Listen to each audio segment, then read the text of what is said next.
बिस्मिल्लाहिमिनश्शैतानिर्रजीम बिस्मिल्लाहिर्रहमानिर्रहीम अस्सलाम वालेकुम व्यूअर्स। सबसे पहले तो इस चैनल को सब्सक्राइब कर लीजिए और बेल आइकॉन को प्रेस कर लीजिए ताकि आपको इस चैनल पे दिए जाने वाली इन्फॉर्मेशन जो है वो वक्त पर मैसर हो सके। हमारा आज का लेक्चर जो है क्लास 9 की सिंटेक्स बोर्ड की मैथमेटिक्स की किताब के ऑब्जेक्टिव्स के हवाले से है। इससे पहले हम आपको इससे रिलेटेड एक लेक्चर दे चुके हैं जो 30 ऑब्जेक्टिव्स पर मुश्तमिल था। आज हम 31 से लेकर 60 तक के ऑब्जेक्टिव्स आपको एक्सप्लेन करेंगे। हमारा पहला ऑब्जेक्टिव जो यानी 31 जो है वो है x is equal to y implies that y is equal to x for all x y belongs to r is called dash property. तो हम जानते हैं कि ये सिमेट्रिक प्रॉपर्टी कहलाती है, लिहाजा हमारी सही ऑप्शन होगी डी।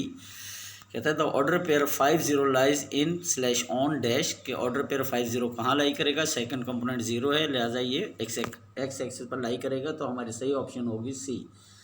इसके बाद हमारे पास 33 है in n is equal to s is equal x cross m power n where n is a number m is called dash. तो यहाँ पूछे m क्या होगा, तो इस m को हम कहते हैं कैरेक्टरिस्टिक, लिहाजा ये हमारी सही ऑप्शन होगी डी। 34 में हमारे पास एक फार्मूला लॉग का दिया है कि log a m plus log a n क्या होगा। तो हम जानते हैं कि जब दो फंक्शंस लॉग के सेम बेस के साथ ऐड होते हैं तो बेसिकली वो आपस में मल्टीप्लाई हो जाते हैं, तो ये होगा D option log a m n, ये करेक्ट ऑप्शन होगा इसका। इसके बाद 35 हमारे पास है factorise form of 5 minus 12x plus 7x square is equal to dash के, इसकी फैक्टराइज फॉर्म क्या होगी।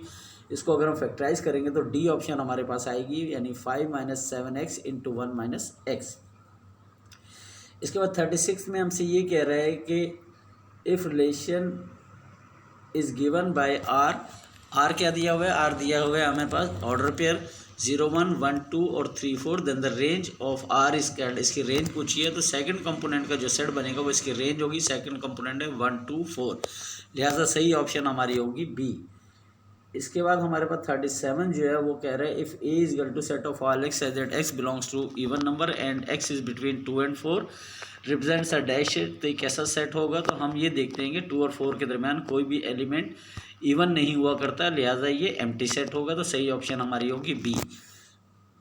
इसके बाद हमारे पास 38 में कह रहा है the HCF of 8x cube y square plus 12x square y is dash. तो सबसे पहले इसमें एचसीएफ देखने के लिए हम ये देख लेते हैं 8 और 12 का हाईएस्ट कॉमन फैक्टर क्या होगा, तो वो 4 होगा, लिहाजा जो ऑप्शन जिसमें 4 आ रहा है ए, ये सही होगी, क्योंकि बाकी 3 ऑप्शन जो है उनके अंदर कहीं भी 4 हमें नज़र नहीं आ रहा, तो सही ऑप्शन हमारा हो जाएगा ए। इसके बाद 39 में कह रहे हैं if A is equal to matrix 2 5 x 10 is a singular matrix then x is equal to dash. कह रहे हैं अगर ये सिंगुलर मैट्रिक्स है तो इसमें से x की वैल्यू बताइए। हम ये करेंगे कि इसका डिटर्मिनेंट निकालेंगे, डिटर्मिनेंट इसका आएगा 20 माइनस 5x, उसको 0 के इक्वल रखेंगे तो x की वैल्यू हमारे पास आएगी 4, लिहाजा सही ऑप्शन होगा ए। इसके बाद कहता है the matrix A is equal to 2 0 0 8 is a dash matrix के, किस किस्म का मैट्रिक्स है, इसका नाम पूछ रहा है। हम देख रहे हैं कि लीडिंग डायगोनल के अलावा तमाम एंट्रीज 0 हैं और लीडिंग डायगोनल में कोई भी सेम एलिमेंट नहीं है, डिफरेंट एलिमेंट है, लिहाजा ये कहलाएगा डायगोनल मैट्रिक्स, तो हमारी सही ऑप्शन होगी सी। 41 में हमसे कह रहा है the sum of measure of angle of a triangle is equal to dash के, sum of measure of angle of a triangle क्या होता है, तो हम जानते हैं कि ये थ्योरम 5 है जो हमें बताता है कि sum of measure of angle of a triangle 180 degree होता है, लिहाजा सही ऑप्शन हमारी होगी B.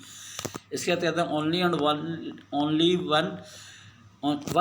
One plane can be passes through the dash non collinear points के, सिर्फ और सिर्फ एक प्लेन कहाँ से पास करता है, तो हम जानते हैं 3 नॉन कोलिनियर पॉइंट से पास करता है, लिहाजा सही ऑप्शन हमारी होगी सी। इसके बाद कह रहा है the 2 intersecting line can not be dash to the third line, 2 intersecting line कभी भी तीसरी लाइन के पैरेलल नहीं होती, ये हमारा प्लेफेयर एक्सियम है, लिहाजा सही ऑप्शन हमारी होगी ए। इसके बाद हमारे पास 44 में कह रहा है in a right angle triangle the side opposite to angle 90 degree is called, किसी भी राइट एंगल ट्रायंगल में 90 डिग्री के ऑपोजिट साइड क्या होती है, तो वो हम जानते हैं कि हाइपोटेन्यूस होती है, लिहाजा सही ऑप्शन हमारी होगी डी। 45 में हमसे कह रहा है in equilateral triangle each angle of measure is dash, किसी भी इक्विलेटर ट्रायंगल के अंदर हर एंगल कितनी डिग्री का होगा, तो हम जानते हैं सम ऑफ एंगल क्योंकि 180 होता है, ये इक्विलेटर है, लिहाजा तीनों एंगल बराबर होंगे, 3 से डिवाइड कर लेंगे तो आंसर हमारे पास आ जाएगा 60 डिग्री, तो सही ऑप्शन होगा ए। इसके बाद 46 में हमसे कह रहा है the concept which are accepted without definition are called dash terms, वो कॉन्सेप्ट जो बगैर डेफिनेशन के हम एक्सेप्ट कर लेते हैं वो अनडिफाइंड टर्म्स कहलाते हैं, लिहाजा सही ऑप्शन हमारी होगी ए। इसके बाद हमारे 42nd में कह रहा है if the alternate angle of two coplanar lines are congruent then the lines are dash. तो हम क्या जानते हैं कि दो अल्टरनेट एंगल अगर बराबर हों कोप्लेनर लाइंस के तो वो हमेशा पैरेलल लाइंस हुआ करती हैं, लिहाजा हमारा सही ऑप्शन होगा ए। 48 में हमसे कह रहा है a triangle having no side congruent is called dash. जो ट्रायंगल जिसकी कोई साइड बराबर नहीं होती, हम जानते हैं उसका नाम स्केलन या डिफरेंट साइडेड होता है। यहाँ स्केलन लिखा है, लिहाजा डी ऑप्शन हमारी होगी सही, स्केलन। इसके बाद हमारे पास 49 में कह रहा है in general in sets A complement union B complement is equal to dash. तो हम जानते हैं डिमॉर्गन्स लॉ है, यहाँ A complement union B complement कह रहा है तो होल में ये इंटरसेक्शन हो जाएगा, लिहाजा डी ऑप्शन हमारी सही होगी, यानी A intersection B whole complement. इसके बाद 50th में हमसे कह रहा है the Cartesian product of set A and B can be written as, कि हम इसको कैसे लिखते हैं सेट ए और सेट बी के कार्टेशियन प्रोडक्ट को, तो उसको हम लिखते हैं ए क्रॉस बी की शक्ल में, लिहाजा सही ऑप्शन हमारी होगी ए। इसके बाद 51st जो है उसके अंदर हमसे कह रहे हैं if x equal to under 2 - 1 then x equal to dash. X की वैल्यू दी है और एक्स स्क्वायर पूछा है, तो हम इसका होल स्क्वायर कर लेंगे, तो हमारे पास a - b होल स्क्वायर के मुताबिक ये आएगा √2 का स्क्वायर -2 √2 और +1 का स्क्वायर, तो सॉल्व होके आ जाएगा 3 - 2 √2, यानी बी ऑप्शन हमारी करेक्ट होगी।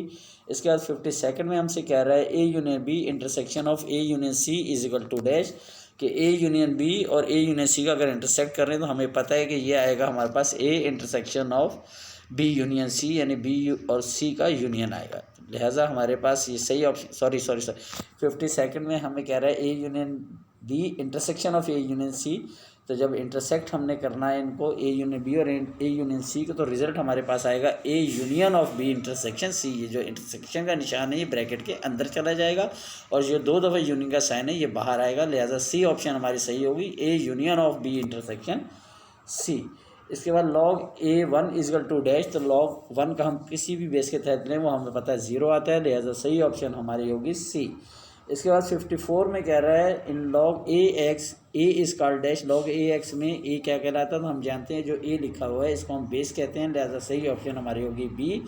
55th में हमसे कह रहा है if a is a negative real number, अगर नेगेटिव रियल नंबर हो a और पावर जो है इसकी एंड n इज़ इवन, तो a n जो हमारे पास क्या आएगा, तो अगर पावर इवन होगी हमारे पास नंबर हमारा चाहे पॉजिटिव हो या नेगेटिव हो, पावर इवन होने की सूरत में उसका रिजल्ट हमेशा पॉजिटिव ही आता है, लिहाजा सही ऑप्शन हमारी होगी ए। इसके बाद कह रहे हैं 56 में a over √a is equal to dash, तो इसको हम सॉल्व कर सकते हैं। वैसे ये प्रॉपर्टी है हमारी, प्रॉपर्टी के तहत इसका रिजल्ट आता है √a, यानी बी सही ऑप्शन है। कैसे आएगा, ऊपर वाले a को आप 2 अंडर में लिख लीजिए और नीचे वाला अंडर को उससे कैंसिल, 1 से कैंसिल कर दीजिए, तो बाकी बचेगा √a। इसके बाद 52nd में कह रहा है the value of x - y plus x y if x equal to 1 and y equal to 1 is dash, तो वैल्यू क्या होगी अगर हम यहाँ x की जगह 1 रखें और y की जगह 1, तो ये सॉल्व होके आ रहा है 1, लिहाजा सही ऑप्शन हमारी होगी डी।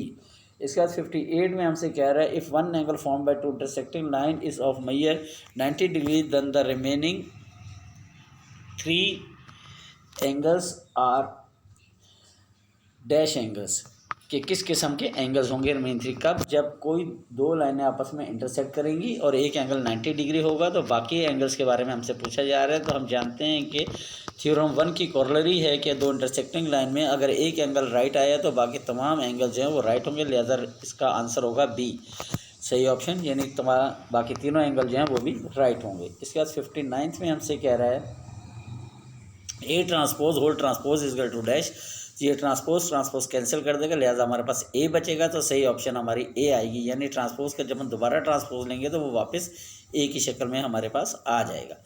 इसके 60th में हम कह रहे हैं if n of a is equal to n, number of element in a is equal to n and number of element in b is equal to m, then the number of relation in a cross b या dash के number of relation बताइए a cross b में कितनी होंगी। तो सबसे पहले a cross b की हमें एलिमेंट निकालने पड़ेंगे, वो बनेंगे m × n, और जब हम इसके सबसेट लेने जाएंगे तो वो बनेंगे 2 की पावर, लिहाजा सही ऑप्शन सी होगी 2 की पावर n × n। ये था बेटा हमारा आज का लेक्चर। इन तमाम ऑब्जेक्टिव्स को ध्यान से देख लीजिए। उम्मीद है कि इन तमाम ऑब्जेक्टिव्स में से एक बड़ा हिस्सा जो होता है वो बोर्ड के पेपर्स के अंदर आया करता है। इंशाल्लाह अगले लेक्चर के साथ हम फिर हाजिर होंगे। इसमें थोड़ी सी तबीयत की ख़राबी की वजह से अगर थोड़ा सा कुछ आवाज़ में प्रॉब्लम हुई है तो उसके लिए हम आपसे माज़रत चाहते हैं। इंशाल्लाह नेक्स्ट लेक्चर के साथ जल्द हाजिर होंगे।